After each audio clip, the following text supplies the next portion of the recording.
विघ्नहर्ता श्री गणेश, श्री गणेश, श्री गणेश। देवराज इंद्र की एक छोटी सी भूल ने संपूर्ण सृष्टि को संकट में डाल दिया था। वृत्तासुर ब्रह्मांड के बड़े भाग को निगल चुका था। चंद्र ग्रह के पश्चात मंगल पर भी उसकी कुदृष्टि थी।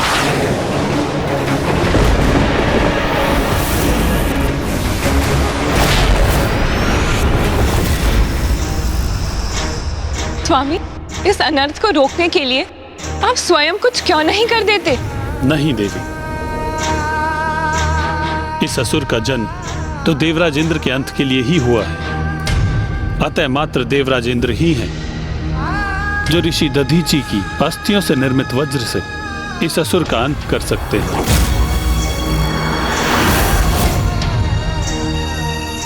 देवताओं का विलंब कहीं अनर्थकारी ना प्रमाणित हो जाए।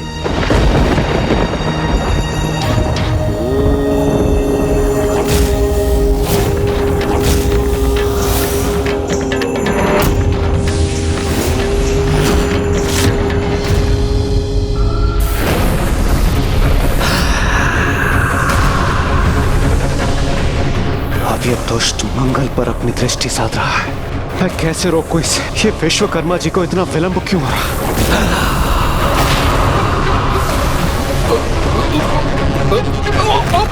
पुत्र! माता, प्रतीत होता है ये वृत्तासुर आपके पुत्र मंगल को निगले जा रहा है। पुत्र मंगल!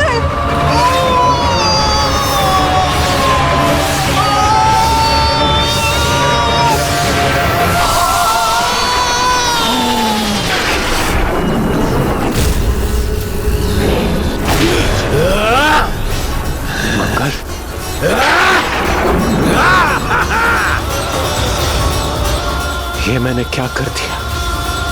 कैसा भयंकर संकट उत्पन्न कर दिया मैंने अपनी एकमात्र भूल से।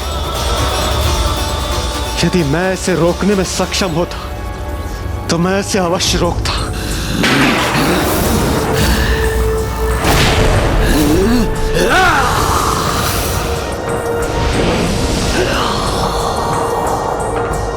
अब इस अनिष्टकारी खिंचाव का प्रभाव तो मुझ पर भी हो रहा है।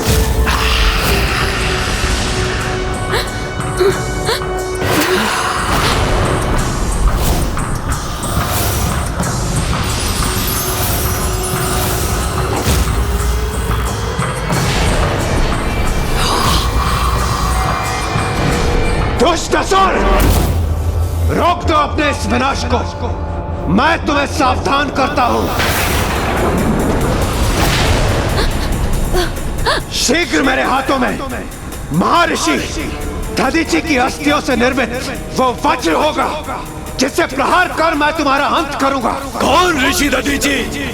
कैसे अस्थियां?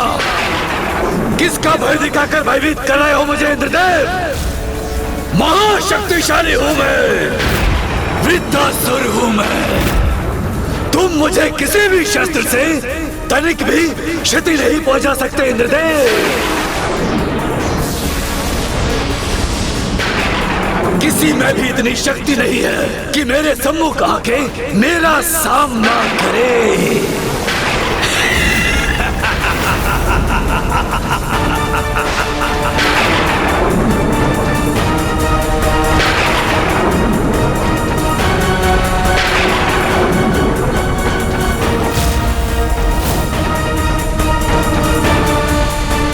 धैर्य रखिए देवी, धैर्य रखिए।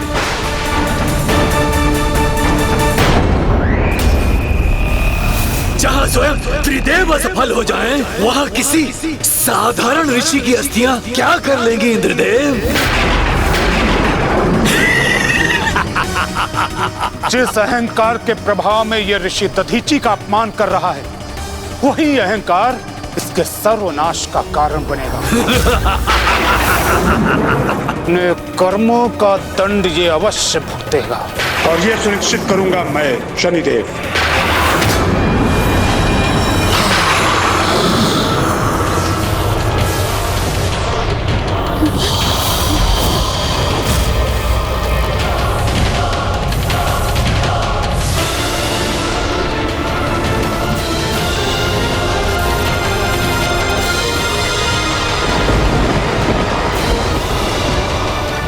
शनिदेव का वृत्तासुर के मुख में समाने के पीछे यही उद्देश्य था कि वो उस दुष्ट पर अपनी घातक दृष्टिपात कर सके।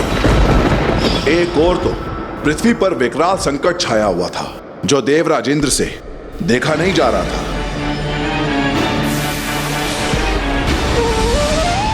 और दूसरी ओर वो वज्र जिसकी गणना संसार में सर्वाधिक शक्तिशाली अस्त्रों में की जाती है, जो परम त्याग, आत्मबल और आत्मिक शक्ति का प्रतीक था, जो इन सभी श्रेष्ठ गुणों का परिणाम था, वो अब प्रकट हो चुका था।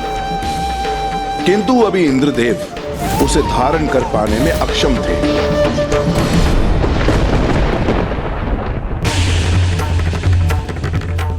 हे प्रभु श्री हरि नारायण, मुझ तक मेरा अस्त्र पहुंचाने में मेरी सहायता कीजिए प्रभु, सहायता कीजिए।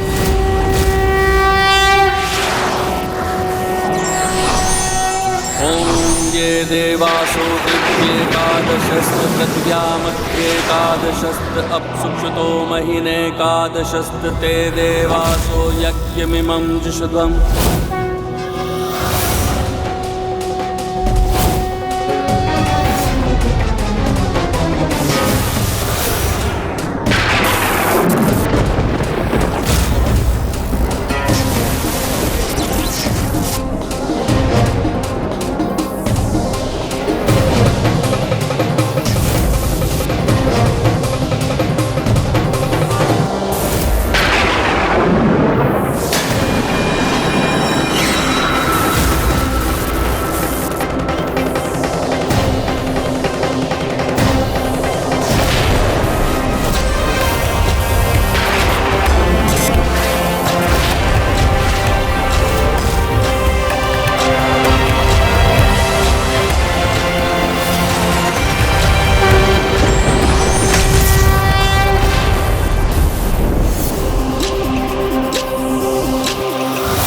अब इस दिव्यास्त्र की सहायता से मैं इस ग्रह को रोक दूंगा।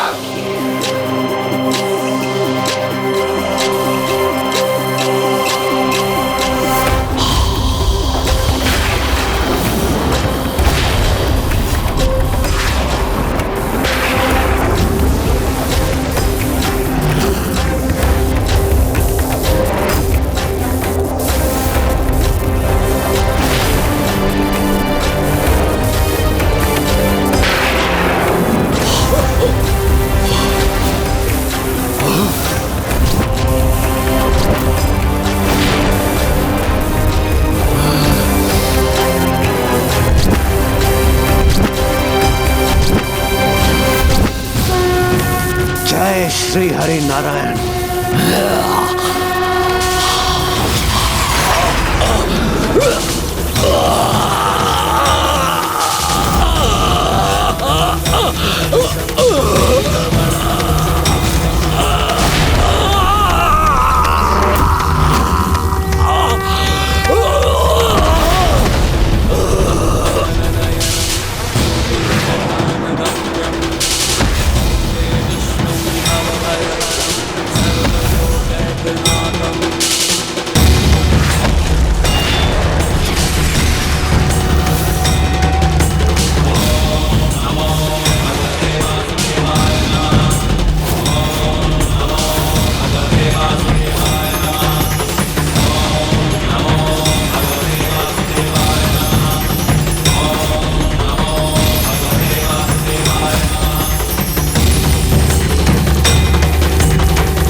ऋषि दधीचि के अस्थियों से निर्मित वज्र ने वृत्तासुर का मात्र वध ही नहीं किया, अपितु संपूर्ण ब्रह्मांड से उसके प्रभाव का लेश मात्र ही मिटा दिया और सब कुछ यथावत कर दिया। हाँ गौरी पुत्र, ये ऋषि दधीचि के ही त्याग का परिणाम है, जो अभी भी संसार सुरक्षित है। लंकेश जी, ऋषि दधीचि के पुत्र पिप्लाद का क्या हुआ? महादेव के प्रथम अवतार और मां द्वारा दिया हुआ प्यारा नाम पिप्लाद, उसके पश्चात बालक पिप्लाद का भरण पोषण पीपल वृक्ष ने ही किया। उसी की छाल उसके वस्त्र बने, उसी की छांव घरोंदा तो उसके पत्तों से बालक पिपलाद ने अपना उदर भरा। अब मुझे ज्ञात हुआ कि भक्त क्यों पीपल वृक्ष की महानता और महिमा को इतना महत्व देते हैं। उनकी जड़ में दुग्ध क्यों न्यौछावर करते हैं, क्योंकि ऐसा करने से पीढ़ियों तक उनके वंश में कोई भूखा नहीं रहता। पीपल तो उनके संरक्षक हैं, जो संसार में सर्वथा अकेले हैं। सभी अनाथों के नाथ हैं वो।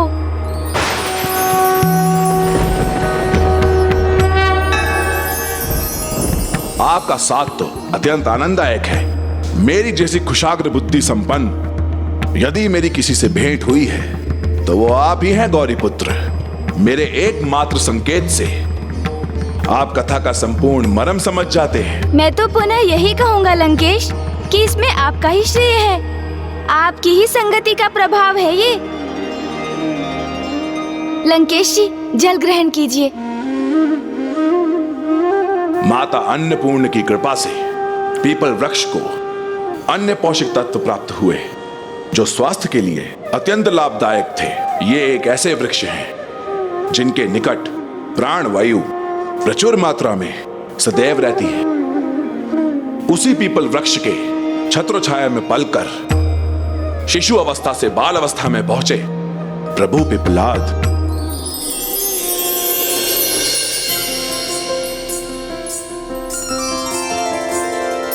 पीपल के वृक्ष तले दृश्य बड़ा प्यारा, बाल रूप शिव जी का जग से लगे न्यारा।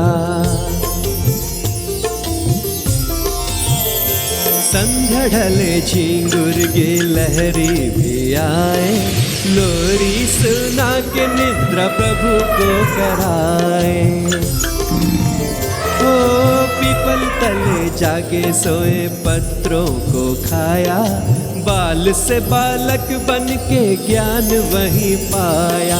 बालक ने शिव समान रूप जो दिखाया, माता के संग हर कोई खिंचा चलाया। पीपल के वृक्ष तले दृश्य बड़ा प्यारा, बाल रूप शिव जी का जग से लगे न्यारा। पीपल के वृक्ष तले दृश्य बड़ा प्यारा, बाल रूप शिव जी का जग से लगे न्यारा। ओ मंत्र मुग्ध हो के सभी पक्षी चले आए, मंद मंद गीत गा के प्रभु को जगाए। पीपल के पत्र जल की बूंदें गिराए, मुख में भर के उनको प्रभु खिलखिलाए। पीपल के वृक्ष तले दृश्य बड़ा प्यारा, बाल रूप शिव जी का जग से लगे न्यारा।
जिसने आप सभी को इतना मंत्रमुग्ध कर दिया। आपके ही बाल स्वरूप में स्वामी, अत्यंत मनोहर है आपका ये रूप।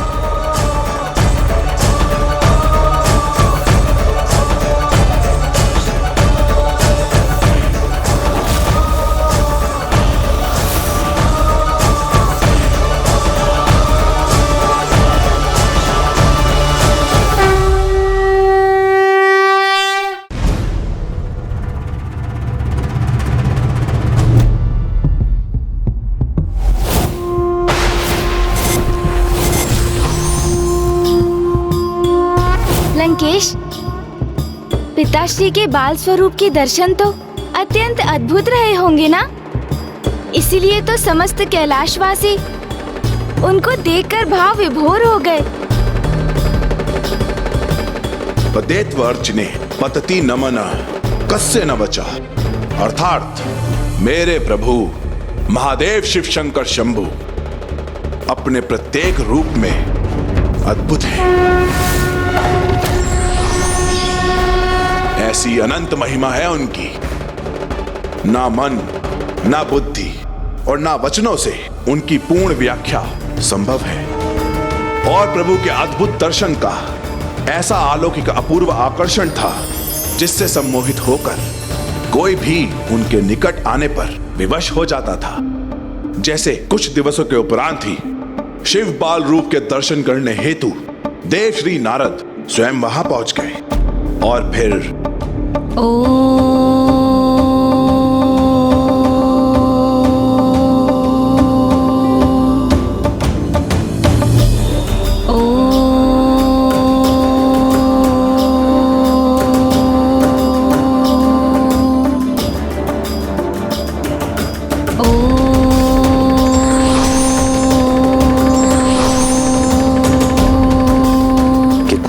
स्वरूप है भोलेनाथ का।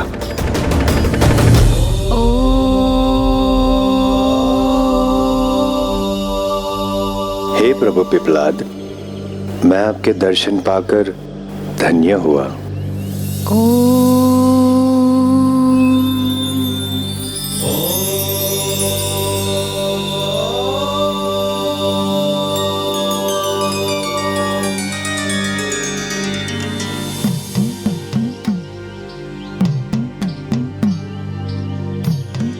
पिपलाद,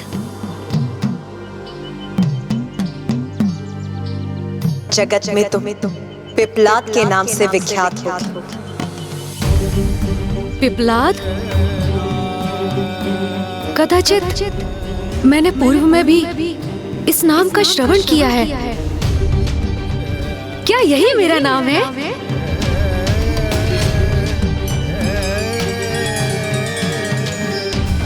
पिपलाद,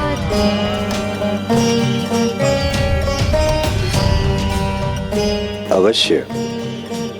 आपको ये नाम स्वयं अन्नपूर्णा माता ने दिया था, पिपलाद।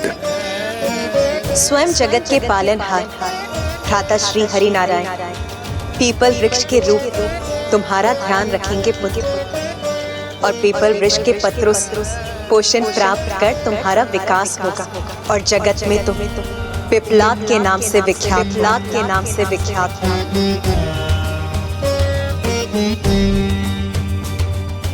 तो क्या आप ही मेरे पिता हैं और मुझे मेरी माता के निकट ले जाने आए हैं? स्वयं जगत पिता के स्वरूप होकर ये मुझसे कैसा प्रश्न कर रहे हैं? मुझसे पूछ रहे हैं कि क्या मैं उनका पिता हूँ? निसदा मदसा सा गरे सा निसदा मदसा। मैं तो सन्यासी हूँ, ऋषि नारद मेरा नाम है। हाँ?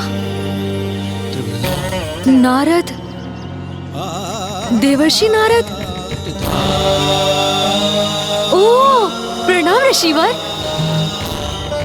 आपको तो मेरे माता पिता का परिचय अवश्य ज्ञात होगा। नारायण नारायण, इनमें मैंने प्रभु शिव को तो दूर से ही पहचान लिया था, किंतु इनमें इस बालक को तो अब पहचान पा रहा हूँ, जिन्हें अपने माता पिता और स्वयं का परिचय ही नहीं ज्ञात, किंतु ये मुझे पहचानते हैं। तो फिर स्वयं को लेकर अपरिचित क्यों है? आज तक जिनसे भी मेरा संपर्क हुआ उनमें से आप प्रथम हैं जिन्हें मेरा परिचय प्राप्त है। अन्यथा यहाँ निर्जन आश्रम के अतिरिक्त और कुछ भी नहीं है। हाँ, कुछ वन्य जीव जंतु अवश्य हैं जो नियमित रूप से आकर मेरा मन बहलाव करते हैं, किंतु उनसे तो मुझे अपने किसी भी प्रश्न का उत्तर नहीं मिला।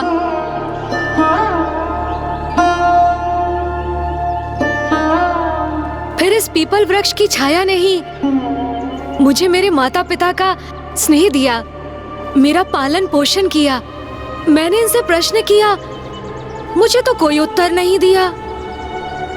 किंतु इनके पत्तों की सरसराहट से ओम की ध्वनि प्रस्फुटित हुई। मैंने निरंतर ओम शब्द का जाप किया तो मुझे ज्ञान प्राप्ति हुई, परंतु स्वयं अपना परिचय ज्ञात न कर सका कि मैं कौन हूं, क्या हूं, मेरा अस्तित्व क्या है। बस इसी आशा में प्रतीक्षा करता रहा कि मेरे माता पिता आएंगे, मुझे ढूंढेंगे, और तब से मैं यहीं पर हूं, इसीलिए यहाँ से कहीं दूर नहीं गया। तो फिर मुझे बताइए ऋषिवर नारद, कौन है मेरे माता पिता, और वो अभी तक मुझे लेने क्यों नहीं आए हैं? कैसे बताऊं इस नन्हे बालक को कि वो नरजीवन आश्रम इनके माता पिता का ही है। कैसे बताऊं इन्हें कि अब वो जीवित नहीं है, और जिनकी ये इतनी आतुरता से प्रतीक्षा कर रहे हैं वो इन्हें लेने कभी नहीं आएंगे। और ये भी कैसे बताऊं इन्हें कि तब जो हुआ उसमें इनका कोई दोष नहीं था, वो तो बस शनिदेव की दृष्टि का प्रभाव था। देव ऋषि नारद के लिए उनके समक्ष संपूर्ण घटना को बताना अत्यंत कठिन था, किंतु प्रभु पिपलाद जी ने इतनी विनम्रता से आग्रह किया कि देव ऋषि उनको बताने में विवश हो गए, और फिर उन्होंने प्रभु पिपलाद जी को सब कुछ बता दिया कि कैसे शनिदेव की अनियंत्रण दृष्टि के प्रभाव से प्रभु पिपलाद का परिवार नष्ट हो गया और वो इस संसार में अकेले रह गए।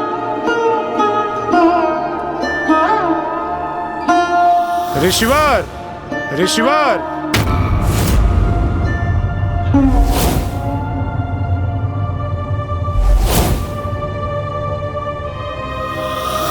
देवराज इंद्र के साथ छल किया है आपने, इसका उचित दंड आपको अवश्य प्राप्त होगा।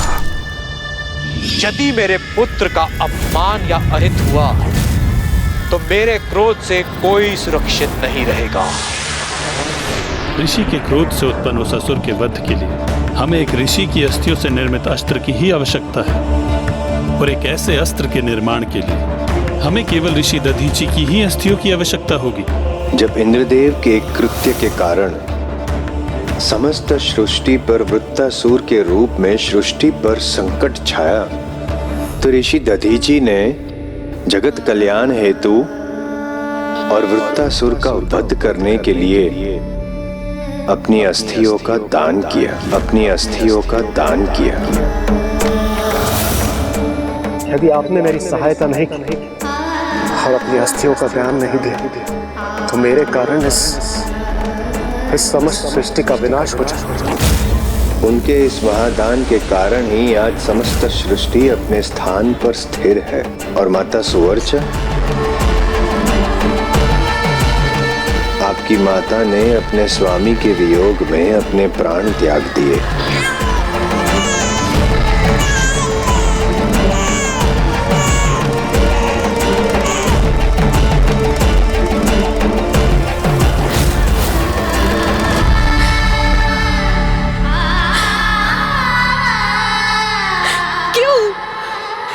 परिवार के साथ ऐसा क्यों हुआ? क्यों मेरे पिता को अपनी अस्थियों का दान, मेरी माता को अपने प्राण त्यागने के लिए विवश होना पड़ा? नारायण नारायण, जो कुछ भी हुआ शनि दृष्टि के कारण हुआ, और फिर शनि दृष्टि के कारण ऋषिवर के समक्ष ऐसी कठिन परिस्थिति उत्पन्न हुई कि संसार की रक्षा हेतु उन्हें अपने प्राण त्यागने पर विवश होना पड़ा।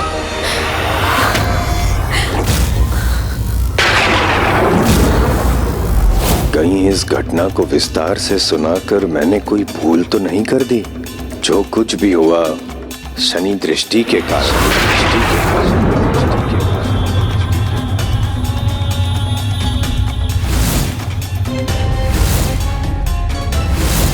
माता, माता,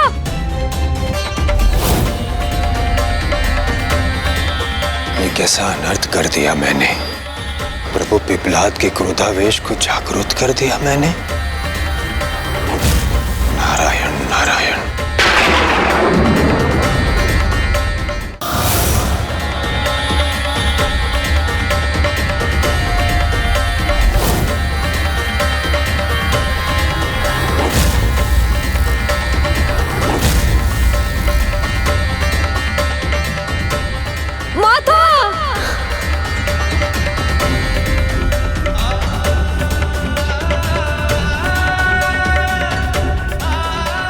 पुत्र,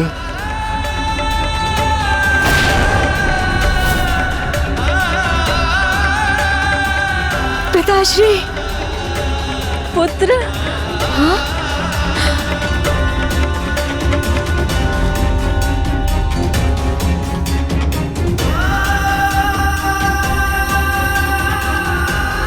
माता, माता, माँ नहीं, यहाँ तो मात्र कुछ अवशेष हैं उनकी कुटिया के। पिताश्री, पिताश्री, पिताश्री, कहाँ हैं आप पिताश्री? पिताश्री,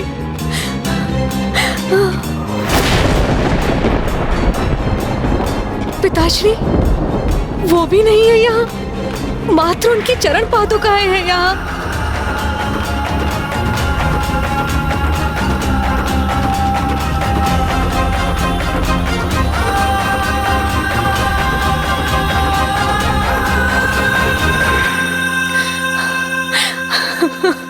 पिताश्री,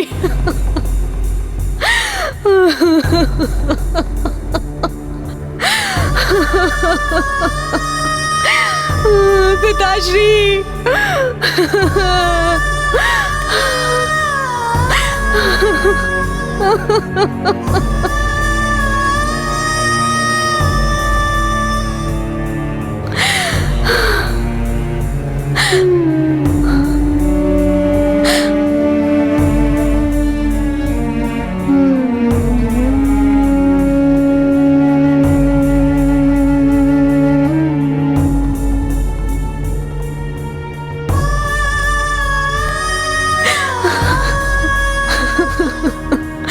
पिताश्री,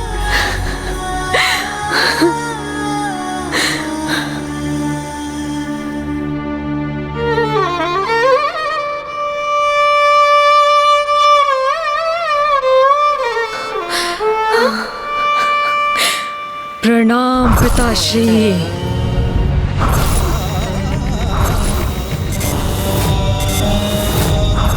अन्याय नहीं है तो क्या है ये? अन्याय किया है शनिदेव ने मेरे साथ और उन्हें इस अन्याय का दंड अवश्य प्राप्त होगा, अवश्य प्राप्त होगा।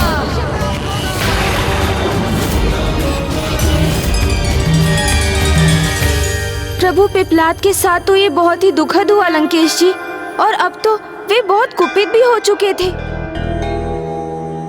लंकेश जी, जल ग्रहण कीजिए।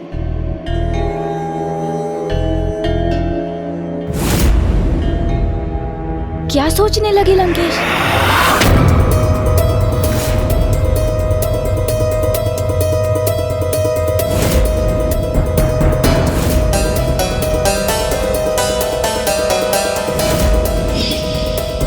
मैं तो इस संपूर्ण यात्रा में निरंतर इस कलश से जल ग्रहण करता रहा हूँ, किंतु तब भी अभी तक इसमें जल शेष है। कहीं उसके पीछे गणेश जी का कोई परोक्ष प्रयोजन तो नहीं?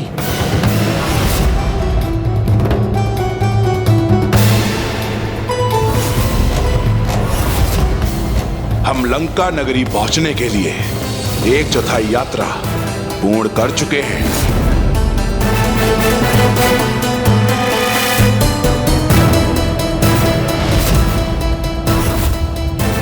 इस यात्रा में हमने सर्वप्रथम वन पार किया, फिर पर्वत, और अब तीव्र धूप में हम ये मरुस्थल भी पार करने वाले हैं। इस समूचे समय में आप मुझे इस कलश से जल प्रदान करते रहे, फिर क्या कारण है जो अभी भी इसमें जलशेष है।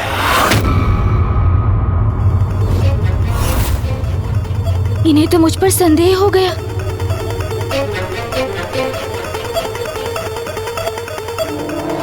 मुझे बताइए गौरी पुत्र, ये कैसे संभव है? अब क्या कहूं मैं?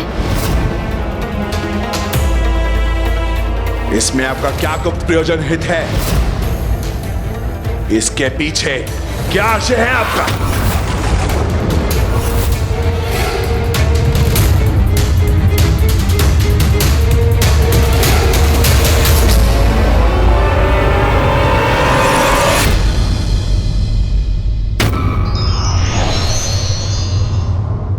पाप, अधर्म और सत्य भले ही कुछ समय के लिए स्थापित हो जाएं, किंतु उन्हें समूल नष्ट करने का माध्यम कोई ना कोई अवश्य बनता है।